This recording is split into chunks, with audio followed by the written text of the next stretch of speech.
안녕하십니까? GTX 삼성역 기둥 철근은 왜 누락되었는가를 주제로 얘기를 시작하겠습니다. 2026년 5월 GTX A노선 삼성역 공사 현장에서 기둥 주철근이 무더기로 빠진 사실이 드러났습니다. 시공사인 현대건설은 도면 해석 오류라고 설명했습니다. 그러나 과연 그 한마디로 이 사고를 다 설명할 수 있을까요? 오늘은 경기대학교 김광희 교수가 쓴 책 더 강화했는데 더 위험해졌다 해서 주장한 내용이 과도한 것이 아니란 것을 이 사건이 보여주고 있습니다. 이 사고의 진짜 원인을 짚어보겠습니다.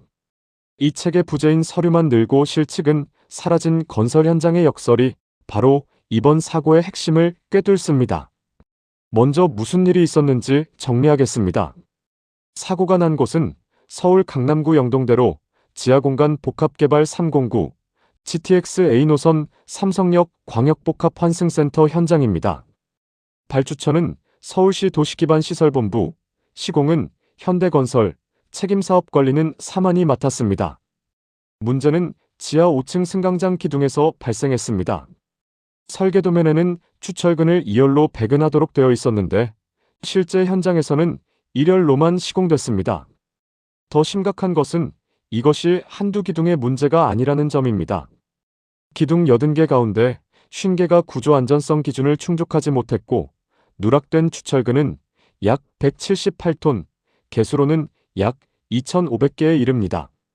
같은 오류가 전 구간에서 똑같이 반복됐고 현대건설은 2024년 11월 자체 점검 과정에서 이를 발견했습니다. 도대체 어떤 점검을 어떻게 하면 발견할 수 있나요? 백은 상태에서도 발견하지 못한 것을 콘크리트 타설을 완료한 상태에서 점검을 통해 발견했을까요? 여기서 핵심 질문을 던지겠습니다. 현대건설은 이 사고를 도면 해석 오류라고 설명했습니다. 정말 그 한마디로 끝나는 일일까요? 대형 토목공사는 한 사람의 실수가 사고로 이어지지 않도록 여러 겹의 검증 단계를 둡니다. 그런데 이번 사고에서는 그 단계가 전부 그대로 통과됐습니다. 1단계, 철근 작업반장은 도면을 제대로 읽지 못하고 1열로 배근했습니다. 2단계, 도면과 실제 시공을 대조해야 할 현대건설 기술자도 걸러내지 못했습니다. 3단계, 검측을 맡은 CM단 사만도 합격 처리했습니다. 4단계, 콘크리트가 타설되면서 철근은 영구히 묻혔습니다. 하청업체까지 포함하면 4단계의 검증이 동시에 무너진 것입니다. 이것은 작업자 한 명의 실수가 아니라 시스템 전체의 실패입니다. 그렇다면 투번들이라는 표기를 짚어보겠습니다. 투번들은 주철근을 한 자리에 묶음으로 2개씩 배치하라는 표준 표기입니다. 도면의 점 하나하나마다 철근을 2개씩 넣으라는 뜻이며 이 수량은 상부 하중을 견디도록 구조 계산을 거쳐 정해진 값입니다. 그런데 현장에서는 각 위치에 1개씩만 배근됐습니다. 현대건설은 작업자가 영문 표기를 오인했다고 점은 봤지만 숫자 2는 보지 못했다고 설명했습니다. 옆 공구 도면의 점 하나짜리 표기와 혼동했다는 해명도 내놨습니다. 그러나 투번덜은 골조와 구조를 다루는 기술자에게 기본 용어입니다. 작업자뿐 아니라 원청 기술자와 책임사업관리단까지 모두 숫자 2를 보지 못했다는 설명이 과연 상식적으로 성립하는지 묻지 않을 수 없습니다. 그러면 현대건설의 기술자는 왜 발견하지 못했을까요? 책 더 강화했는데 더 위험해졌다는 원청 현장 관리의 구조적 공백을 3가지로 진단합니다. 첫째, 현장을 잘 아는 시공 인력이 줄었습니다. 전문 관리 감독자와 골조 시공 인력의 현장 배치가 감소하면서 도면과 실제 배근을 수시로 대조하던 현장의 눈이 얇아졌습니다. 둘째, 사전 검토가 형식적인 서류 절차로 축소됐습니다. 원래는 시공계획서와 수량 산출서를 도면과 교차 검증하면서 물량 불일치를 잡아내야 합니다. 투번덜이라면 철근 물량이 2배가 되어야 하므로 수량만 비교해도 오류가 드러납니다. 그런데 그 단계가 작동하지 않았습니다. 셋째, 실측 대신 사진과 서류로 확인하는 방식이 자리 잡았습니다. 직접 줄자로 재는 사진도 촬영했지만 철근 개수를 세지는 않았습니다.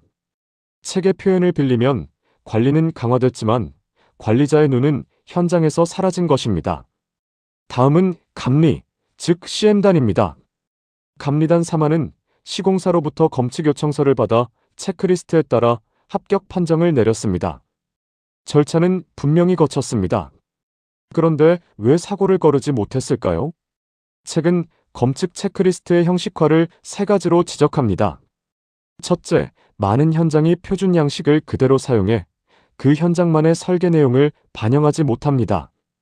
둘째, 항목을 실제로 측정하기보다 서류상으로 칸에 표시만 하고 넘어갑니다. 셋째, 부적합이 나와도 재시공을 요구하기보다 조건부 승인이나 추후 보완으로 우회합니다. 여기에 검측의 한계가 더해집니다. 줄자와 철근 탐사기는 사라지고 카메라와 태블릿이 그 자리를 채우면서 실측을 통한 품질 확인이라는 감리의 본질이 비어버린 것입니다. 감리가 왜 형식화되는지는 책이 제시한 감리자의 하루 일과를 보면 분명해집니다. 한 감리자는 하루 9시간을 근무하지만 실제 현장에 머무는 시간은 약 2시간에 불과합니다. 나머지 7시간은 감리일지와 검측기록서, 각종 보고서를 작성하는 데 쓰입니다. 더 심각한 것은 그 2시간 안에서도 실측은 거의 이루어지지 않는다는 점입니다. 사진을 찍고 서류를 확인하는 일이 대부분입니다. 책에 실린 감리자의 일과표에는 이런 대목이 있습니다. 철근 백은 상태 확인을 요청받았으나 이미 거푸집이 설치 완료되어 시공사가 제출한 사진으로 확인하고 검측 요청서에 서명했다. 철근을 직접 볼 수 있는 시점은 이미 지나가 버린 것입니다. GTX 삼성역의 누락도 바로 이런 구조 속에서 걸러지지 못했습니다. 그렇다면 4겹이나 되는 검증이 왜 한꺼번에 무너졌을까요? 책의 핵심 명제는 이것입니다. 관리 주체를 늘릴수록 책임은 오히려 흐려진다. 첫째, 역할 중복과 책임 공백이 동시에 발생합니다. 원청의 품질 관리자, 관리 감독자, 그리고 CM이 모두 같은 항목을 봅니다. 그러다 보니 상대방이 받겠지 하면서 서로 미루고 결국 아무도 보지 않게 됩니다. 둘째, 다단계 보고 구조에서 정보가 왜곡됩니다. 실제로 이번 사고에서도 누락 내용이 방대한 보고서 속 한두 페이지에 묻혔다는 지적이 나왔습니다. 결국 더 많은 관리가 더 좋은 관리를 보장하지 않습니다. 관리 인력을 늘려도 각자의 권한과 책임이 겹치기만 하면 사고는 모두의 일이자 누구의 일도 아닌 것이 됩니다. 여기서 한 가지 짚고 넘어가야 할 점이 있습니다. 만약 작업반장이 외국인이어서 영어를 모르고 도면의 점만 보고 그림대로 시공했다면 어떨까요? 그것은 사고의 출발점일 수는 있습니다. 그러나 그것으로 원청과 CM의 책임이 사라지지는 않습니다. 작업반장에게는 애초에 기대할 수 없는 일들이 있습니다. 설계 의도와 구조 계산을 이해하는 1. 영문 표기와 옆 공구 도면을 교차 해석하는 1. 수량 산출서와 도면의 불일치를 검증하는 1. 이것은 작업자의 몫이 아닙니다.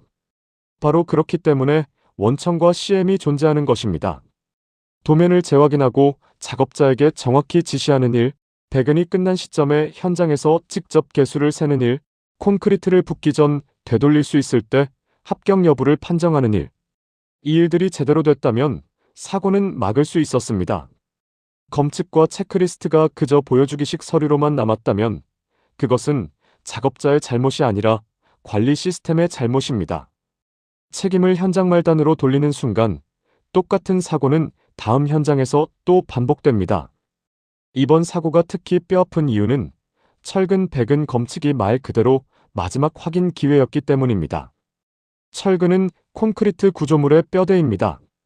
일단 콘크리트가 타설되면 내부의 철근은 확인할 수도 수정할 수도 없습니다.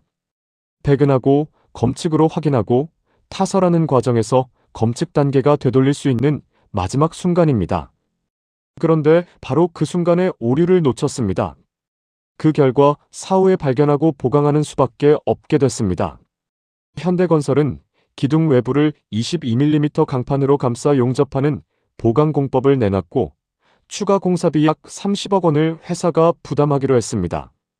2028년 10월 준공 약속에도 차질이 우려되고 현대건설과 CM사 삼안에는 각각 벌점 2점 부과가 추진되고 있습니다.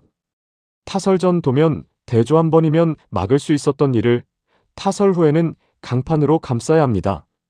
이것이 실측 부재의 대가입니다. 철근은 왜 누락되었는가? 도면 해석 오류는 방아쇠일 뿐 진짜 원인은 그 뒤에 있습니다. 표면적 원인은 작업자가 투번덜 표기를 오인해 일열만 배근한 것입니다. 그러나 구조적 원인은 원청과 CM 모두 도면 대조와 현장 검측을 실제로 하지 않았다는 데 있습니다.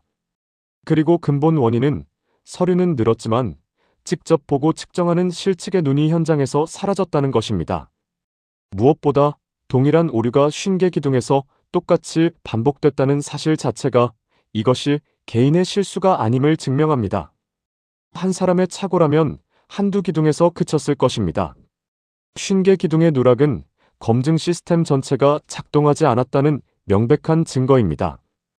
같은 사고를 반복하지 않으려면 책이 제시하는 실측 중심 관리로의 전환이 필요합니다. 첫째, 서류 중심에서 실측 중심으로 바꿔야 합니다. 관리자가 현장에 머무는 시간을 늘리도록 서류 업무를 대폭 줄이고 직접 재고 세는 검측을 되살려야 합니다. 둘째, 검측을 실질화해야 합니다. 표준 양식에 칸을 채우는 것이 아니라 현장 도면을 반영한 항목을 콘크리트 타설 전에 직접 확인해야 합니다. 셋째, 책임을 명확히 해야 합니다. 원청과 감리 발주처의 권한과 책임 범위를 분명히 구분해 중복 점검과 책임 공백을 없애야 합니다. 넷째, 기술은 도구일 뿐 실측이 본질임을 잊지 말아야 합니다. 사진과 BIM, 탐사기는 보완 수단이지 경험 있는 사람이 직접 보는 눈을 대체할 수 없습니다. 책의 말로 마무리하겠습니다. 서류를 늘리는 것이 아니라 실측을 늘리고 형식이 아니라 실질을 강화해야 한다. 실질적 실측이 살아야 현장이 산다. 본질적인 내용을 확인은 김광희 교수가 저술한 더 강화했는데 더 위험해졌다를 읽어보실 것을 추천합니다. 감사합니다.